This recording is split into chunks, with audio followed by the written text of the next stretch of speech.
Well, I figured today I'd do something a little bit different and show you my Sears automotive analyzer.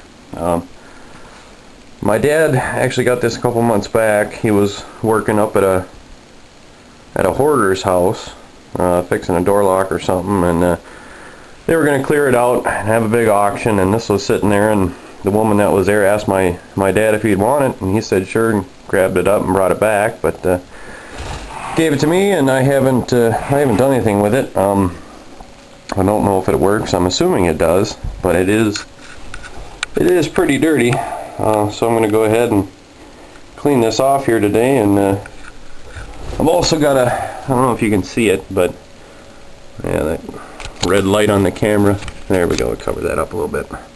But inside these ports, there seems to be some corrosion in all of them. So I'm going to have to clean that up before I try anything, or at least try to clean it up as best I can.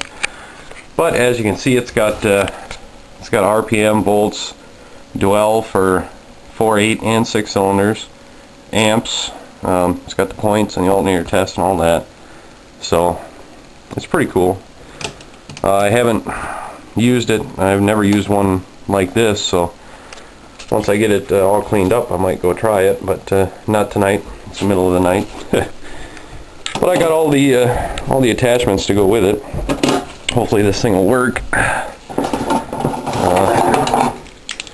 All sorts of cords. I honestly don't know what half of them do, but some of them are looking pretty nasty, like whatever that is. That don't look so good. But the rest of them are in pretty good shape. And I'm assuming I'll have to replace that, well, maybe that light will give you a little bit, but that battery there and a 9-volt there. I'm pretty sure I have a 9-volt laying around, but probably not that one. So I don't think we'll get to that point, but I'm going to go ahead and clean it up and see what it looks like after I dust it all off. Alright, well, I've got it sort of cleaned off. I just got most of the dust off it. I'm not going to go ahead and try to take this rust or anything off yet until I know that it works. So I've gone ahead and I've cleaned it up a little bit, and I've also taken and cleaned out these contacts here. See if I can find I just took a little file and went on the inside like that and sort of cleaned them up a little bit. So now I'm indoors and I don't have a 12-volt battery. I don't have a car sitting here, so I think what I'm going to just check just to see if the meter moves is the voltage. So I've got to find the right plug-in, which is this one. Everything's color-coded. As you can see, this plug is black and that's black. And see if I can get another one here. This one's white, so this is for testing ohms. And there's a red one and a blue one. They're all there. I'm assuming other tests would be the one for the voltage, because that's what it says.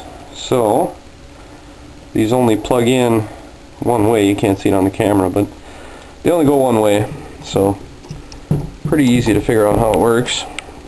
So I've got that plugged in. I've got it set to ohms, or not ohms, volts up here. And I'm just going to use a regular AA battery here to test it. It's not 12 volts, but it'll show me if it turns on. So let me find a way to set you down so you can watch this. Alright, I sort of got you half-ass propped up here, so I'm going to go ahead and take the leads for the other tests, which would be voltage. I've got 3 of them here, but the ones I want to use for just testing the voltage are these 2. I'm going to go ahead and take my little battery here. I'm just going to touch 2 sides. Obviously these clamps need to be cleaned up, but I'll do that with some sandpaper later. And we'll see what it does here.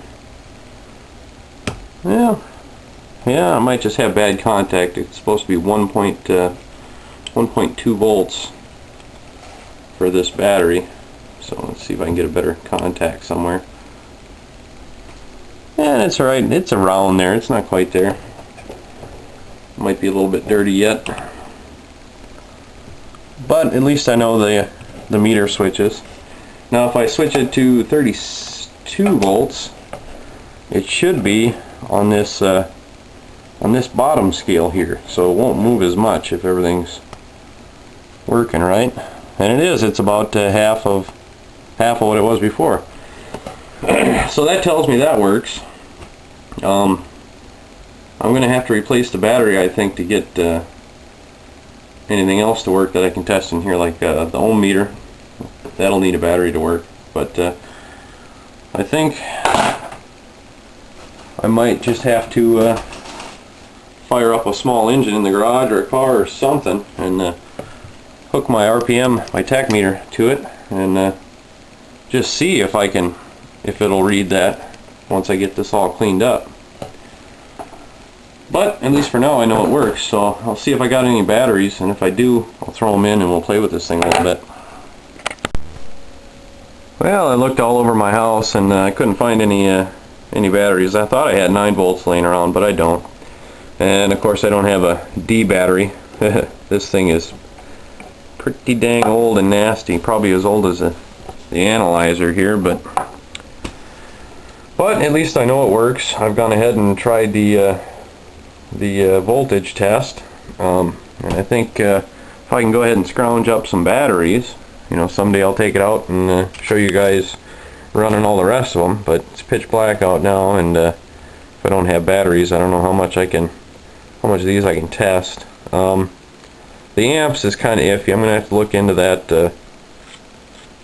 particular cord because it looks kind of nasty. And the other test, it's got the 2 alligator clips, the big ones, and then a smaller one, and that cord looks like it's starting to fray, so I'm also gonna have to check that out. But you know what, the deal works, so I think as long as it's doing that, I might come back later and see if I can't clean up this top a little better, you know, get some of this gunk off and a little bit of this rust here, and maybe paint her up and look nice. It's not really a tool you'd use all too often on modern cars, but it's kind of neat to have, you know, some sit up on the shelf and pull down when I break a meter so I can check voltage or something. But yeah, just a neat little toy.